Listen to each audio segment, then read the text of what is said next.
سب سے پہلے ہمیں یہ غور کرنا ہے کہ ہم کون ہیں۔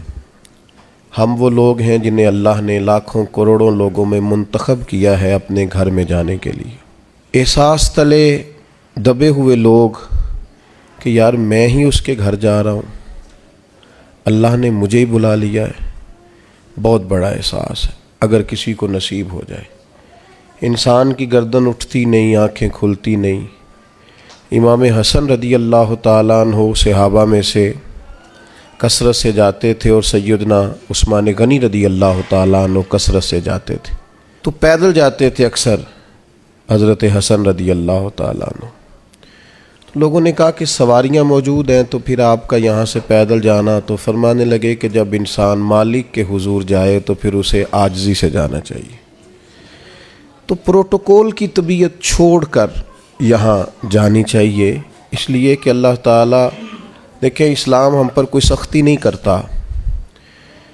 سیدہ عائشہ صدیقہ رضی اللہ تعالیٰ عنہ فرماتی ہیں کہ دو چیزوں میں اگر نبی پاک علیہ السلام کو کبھی اختیار دیا جاتا تھا تو امت کے لیے جو آسان چیز ہوتی تھی اسے اختیار فرماتے تھے، مشکلات نہیں کرتے تھے۔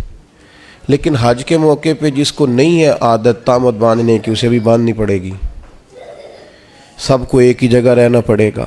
کیوں؟ اس لیے کہ امت مسلمہ کی وحدت قائم ہو، ایک بولی بولیں، ایک لباس میں ایک جگہ پہ اکٹھے ہوں، کہیں تو مسلمان سارے جمع ہو جائیں ایک چھتری تلے۔ تو سب سے پہلے تو جتنے ہمارے ذاتی پروٹوکول ہیں وہ ہمیں گھر چھوڑ کے جانے پڑیں گے۔ یقیناً لوگوں کے پاس پیسے بھی ہوں گے، عہدے بھی ہوں گے، لیکن اب بھئی آپ سارے ایک جیسے ہیں، اللہ کے مہمان ہیں۔ تو ایک بات تو یہ ضرور ذہن میں رکھنی چاہیے کہ ہمیں اپنے ذاتی پروٹوکول سسٹم کو یہاں ترک کر کے جانا ہے۔ دوسری بات یہ ہے کہ جب کوئی شخص کہیں سے کچھ مانگنے جاتا ہے، لینے جاتا ہے، تو اس کا کشکول سیدھا ہونا چاہیے۔ اس کی طبیعت اس طرح کی ہونی چاہیے کہ وہ کثرت سے استغفار کرے، زیادہ عبادات کرے۔ ہماری عادت نہیں ہوتی، حج ٹریننگ میں ہمیں سارے لوگ یہی بتاتے ہیں کہ زیادہ چلنا چاہیے، اور بالکل صحیح بتاتے ہیں۔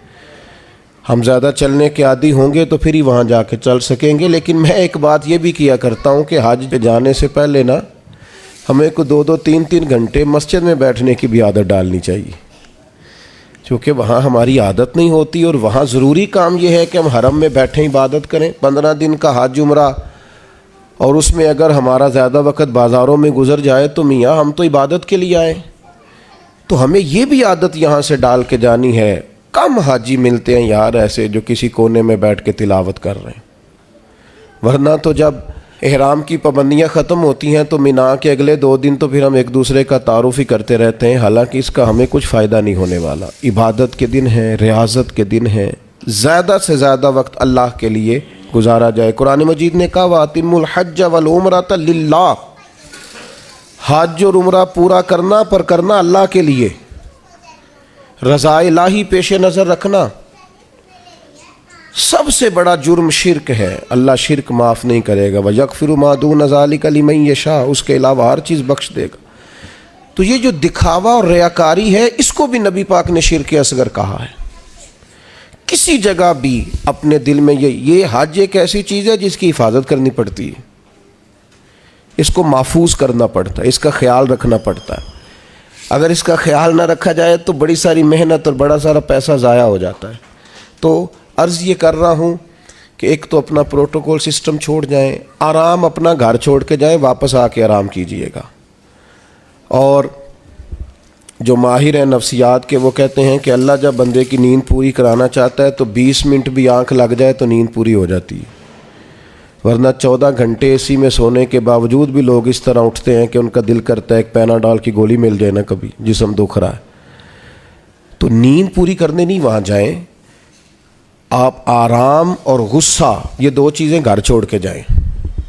خاص کر کے کہا وَلَا جِدَالَ فِي الْحَجِّ، حج میں جھگڑا نہ کرنا، اور بالخصوص جو اپنی فیملیز کے ساتھ جا رہے ہیں ان سے خاص کر گزارش ہے کہ وہ بالکل اپنے سارے معاملات، فیملی کی بحثیں گھر چھوڑ کے جائیں۔ غصہ نہیں کرنا وہاں جا کے، آرام پسند نہیں ہونا، گھر آ کے کریں گے انشاءاللہ۔ وہاں ویسے کوئی وہاں بے آرامی نہیں ہے، لیکن جو ہم عادی جس آرام کے ہوتے ہیں وہ بھی بہرحال وہاں میسر نہیں ہوتا۔ دوسری بات، ذوق شوق بڑی ضروری چیز ہے، سرمایہ ہے انسانی زندگی کا۔ حضرت شیخ ابو بکر شبلی رحمۃ اللہ علیہ سے کسی نے کہا تھا میرا اپنی بیوی سے بڑا سخت اختلاف ہے اور سال بھی بڑے گزر گئے ہیں، بچے بھی جوان ہیں، تو اب کوئی ایسی صورت بھی نہیں کہ علیحدگی ہو سکے تو کچھ بتائیں۔ تو فرمانے لگے کہ تو اصل میں نا اپنی گھر والی کی صرف منفی باتیں یاد رکھتا ہے، تو اس طرح کر، آج سارا دن تلاش کر اس میں خوبیاں کیا ہیں، اللہ تیرے دین کو تازہ کر دے گا، تیرا اسے چھوڑنے کو جی نہیں چاہے گا۔ اپنے آپ کو تازہ رکھنے کے لیے ہمیشہ مثبت چیزیں پیش نظر رکھنی چاہیے۔ میں بھی اللہ کی توفیق سے حاضر ہوا ہوں، آپ بھی جا رہے ہیں، کئی آپ میں سے 2 دفعہ بھی جا رہے ہوں گے، وہاں جس کو اللہ نے بلایا ہے نا، خدا کی رحمت ہوئی ہے تو گیا ہے۔ اگر ہمیں کچھ پتہ ہے تو ہم وہاں لوگوں کی غلطیاں نکالنے نہیں گئے، اپنی معافی لینے گئے۔ اس لیے مثبت باتیں ذہن میں رکھ کے جائیں۔ اور تیسری گزارش آپ سے یہ ہے کہ نبی کریم علیہ السلام نے فرمایا جلد بازی شیطان کی طرف سے اور بردباری رحمان کی طرف سے۔ ہم حج کرنے گئے، ہمیں کوئی کام نہیں ہے، کس بات کی جلدی ہے؟ آپ اطمینان سے اپنے سارے حج کے ارکان کو ادا کریں، اطمینان سے آپ عرفات میں دعائیں مانگیں، کچھ بھی نہیں ہوگا، آپ کو معذور لوگ پیدل چلتے نظر آئیں گے وہاں۔ اطمینان سے آپ اپنے ہاں اس طرح کا اطمینان نہ کریں کہ قافلے سے بچھڑ جائیں اور آپ کو ڈھونڈا جائے، لیکن یہ کہ جلد بازی نہیں، کچھ بھی نہیں ہونے لگا۔ طواف زیارت کا ٹائم 12 ذی الحج تک ہے، آپ 12 تک وہیں ہیں، آپ سکون سے اطمینان سے لوگوں کو لے کے چلیں گے، آپ کو اس میں فائدہ نظر آئے گا۔ چوتھی گزارش یہ ہے کہ اسلام مذہب کیا ہے۔ حضرت تمیم داری رضی اللہ تعالیٰ عنہ نے نبی پاک علیہ السلام سے پوچھا کہ دین کیا ہے، تو فرمایا دین النصیحہ، میرا سارا دین کسی کا بھلا کرنے کا نام ہے، سارا دین خیر خواہی ہے۔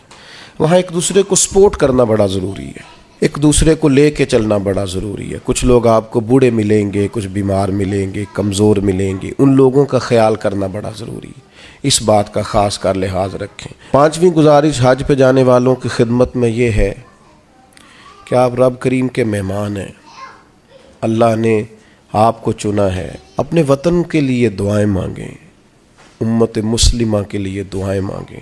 ہمارے دل ایک دوسرے سے دور ہو گئے، ہر محکمہ ہر ادارہ ایک دوسرے کے بارے میں نفرت انگیزی کرتا ہے۔ اللہ کے حضور حاضر ہوں تو وہاں سے خیر طلب کریں کہ مالک ہم سارے آپس میں ہیں، ہمارے دلوں کو جوڑ دے، کچھ ایسا کر دے کہ امت میں وحدت پیدا ہو۔ عالم اسلام جو جگہ جگہ ٹوٹا ہوا ہے، جس طرح آج جوڑ دیا ہے، سب کو جوڑ دے۔ الترغیب والترہیب میں حدیث ہے، عرفات کا دن ہے، کروڑوں پتو شخص ہے، اربوں روپیہ اس کے پاس ہے، نوکر چاکر ہیں، لیکن وہ زمین پہ بیٹھا ہے، بالوں میں ریت پڑ گئی ہے۔ رسول اللہ صلی اللہ علیہ وسلم نے فرمایا رب فرشتوں سے پوچھتا ہے، حالانکہ اللہ جانتا ہے، پوچھتا ہے یہ لوگ کدھر آئے ہیں؟ سارے بڑے بڑے امیر، بڑے بڑے پڑھے لکھے، بڑے بڑے، کدھر آئے ہیں سارے؟ تو فرشتے عرض کرتے ہیں مالک یہ تجھے راضی کرنے آئے ہیں۔ اللہ فرماتا پھر گواہ ہو جاؤ، میں نے سب کی بخشش کر دی، میں نے ان کو معاف کر دیا، ان کے لیے جنت کا فیصلہ کیا۔ دوستو بڑی بات ہے، یعنی شارحین حدیث کہتے ہیں یہ بڑی بات نہیں، یہ بہت بڑی بات نہیں کہ رب کی بارگاہ میں ہمارا خالی ذکر ہی ہو جائے، وہاں تذکرہ ہی صرف ہو جائے، یہی بہت بڑا نہیں۔ تو بہت ذوق سے، بہت شوق سے جائیں، تو اطمینان کے ساتھ آپ سارے ارکان ادا کریں۔ پھر جب رسول رحمت علیہ السلام کے حضور جائیں تو درود و سلام کی کثرت کریں، وہاں جائیں تو کثرت درود و سلام آپ کے آل پر، آپ کے اصحاب پر خوب درود بھیجیں، وہاں اپنی حاضریاں خوبصورت کریں، عنوان زندگی نئے طور پر شروع کریں، یعنی یہ ایک نئی زندگی ہے حج کے بعد، بالکل نئی۔ رسول اللہ صلی اللہ علیہ وسلم نے فرمایا جو حج کر کے آیا اس طرح ہو گیا جس طرح آج ماں کے پیٹ سے پیدا ہوا۔ تو اس کو بھی تو چاہیے نا نئے سرے سے چیزیں ترتیب دے، صرف یہ اپنے پیڈ کو نہ بدل لے آ کے کہ اب مطلب یہ کہ ساتھ حاجی بھی لکھ دو، یہ باقاعدہ اپنے رویے بدلے، طرز زندگی بدلے۔ میں آپ سے پھر یہی عرض کروں گا کہ کشادہ سینے کے ساتھ، کشادہ دل کے ساتھ اور بڑے حوصلوں کے ساتھ ہمیں سفر کرنے کی کوشش کرنی ہے۔ آپ جتنی زیادہ اپنی طبیعت میں حسن رکھیں گے، ٹھہراؤ رکھیں گے، بردباری رکھیں گے، اتنا حج کا سفر آسان ہوگا۔ حضرت ابراہیم ابن ادم سے کسی نے کہا تھا آپ نے بڑے لمبے لمبے سفر کیے ہیں، اتنی چھوٹی زندگی میں اتنے سفر؟ فرمانے لگے 2 سواریاں پاس تھیں، تکلیف کبھی ہوئی نہیں۔ کہا کون کون سی؟ فرمانے لگے ایک صبر کی، ایک شکر کی۔ یہ 2 سواریاں ساتھ تھیں، لہٰذا کبھی آزمائش نہیں دیکھی۔ آپ کو بہت سارے لوگوں نے کہا ہوگا کہ حج میں مشکلات آتی ہیں، سب کی رائے اپنی جگہ پہ درست ہے۔ میری رائے یہ ہے کہ جو مالک بلاتا ہے وہ سارے راستے آسان کیے دیتا ہے، کچھ بھی نہیں ہوتا، ہر چیز بڑی آسانی سے ہو جاتی ہے۔ ہم نے تو یہ دیکھا ہے جو یہاں بہت تھکتے تھے نا، ہم طواف زیارت کے لیے گئے تو سب سے اوپر جگہ ملی طواف کرنے کی، کچھ پتہ نہیں چلتا، اتنی آسانی سے سارا کچھ ادا ہوتا ہے۔ بڑی چیزیں تو ویسے ہی بندہ بھول جاتا ہے۔